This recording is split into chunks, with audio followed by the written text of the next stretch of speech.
सुरुमा तपाईहरुलाई थकाइ लाग्ने एउटा कुरा हैन, आफूलाई एकदमै थकानको महसुस हुने, अनि त्यसपछि फेरि काम गर्ने इच्छा नहुने, स्फूर्ति नहुने, त्यसपछि के हुन्छ भने राति पनि बिउजिनु पर्ने, त्यसपछि अनिद्रा हुने, बिउजिनु पर्ने, निद्रा नलाग्ने, त्यसै गरेर तेस्रो कारणहरु हेर्दाखेरि छिटो छिटो भन्दा हामीलाई शरीरमा चाहिँ रोगहरु लाग्ने, जस्तै केही फ्लूहरु होला, केही कमन कोल्डहरु होला, त्यसले गर्दाखेरि हाम्रो इम्युनिटी सिस्टम चाहिँ अलिकति कमजोर गराउँछ, जसले गर्दाखेरि विभिन्न किसिमका इन्फेक्सनहरु हामीलाई चाहिँ छिटो भन्दा छिटो छिटो हुने हुन्छ।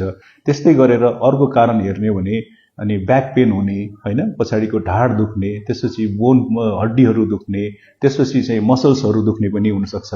अर्को कुरा के पनि हुन सक्छ भन्दाखेरि फेरि तपाईको भिटामिन डी को कमीको लक्षणले गर्दाखेरि तपाईको कुनै पनि घाउहरु लागेको छ, कसैलाई डायबिटिज भएको छ र उसको घाउ छ र त्यो घाउमा के हुन्छ भन्दाखेरि उसको जुन घाउ सन्चो हुने प्रोसेस, वुन्ड हिलिङ प्रोसेस हुन्छ, त्यसमा चाहिँ लेट हुने पनि हुन सक्छ।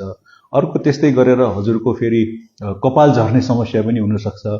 जब धेरै कपालहरु झर्यो भने त्यसमा भिटामिन डी को समस्याले गर्दाखेरि पनि कपाल झर्ने हुन सक्छ।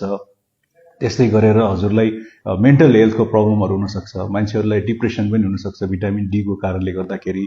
र अर्को कुरा के पनि छ भन्दाखेरि त्यस्तै गरेर सबभन्दा ठूलो चाहिँ महिलाहरुलाई चाहिँ हड्डीहरु मक्किने कारणहरु हुन सक्छ। महिलाहरुलाई मात्र नभइकन जसको पोस्टमेनोपाउज भइसकेको महिलाहरु, जसको चाहिँ पहिले नै पाठेघरहरु मैले केही कारणले गर्दाखेरि अपरेसन गरेर निकाल्नु भएको छ, त्यस्तो कारण गर्दाखेरि ठूलो ठूलो हड्डीहरु, पछाडी मेरुदण्डहरु, विभिन्न ठाउँहरुमा हिपको हड्डीहरु मक्किने, ओस्टियोपोरोसिसहरु हुने हैन, त्यस्तो हुन सक्छ। र अझै के पनि देखिएको छ भन्दाखेरि भिटामिन डी को कमीले वेट गेन पनि हुने देखिएको छ।